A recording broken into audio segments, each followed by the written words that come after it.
Hello, good afternoon. Meron lang akong i-discuss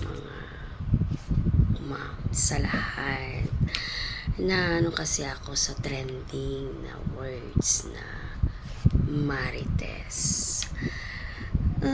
Hindi ko kasi alam kung ano ba talaga ang definition nila ng marites.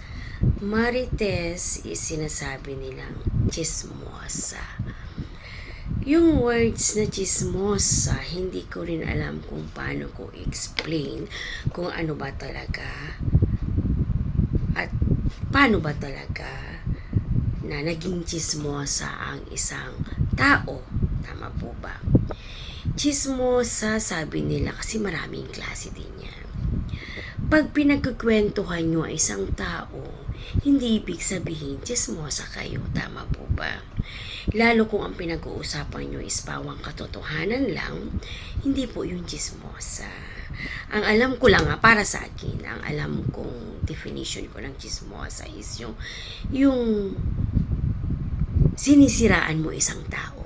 Yung kinekwento mo ang isang tao na alam mo naman na hindi totoo, na hindi siya ganun, or walang katotohanan yung mga sinasabi mo. Yun ang pagkakaalam ko na chismosa. And one thing more, lahat po tayo chismosa. Imposibleng hindi kayo nagkikwento kung meron kayong kakwentuhan. Tama po ba?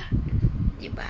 So, ayoko laging ginagamit na chismosa yan, marites yan, no? Pangit po yun. Kasi lahat tayo is nakikipagkwentuhan. So, means to say, marites tayong lahat. Diba? Huwag magmalinis.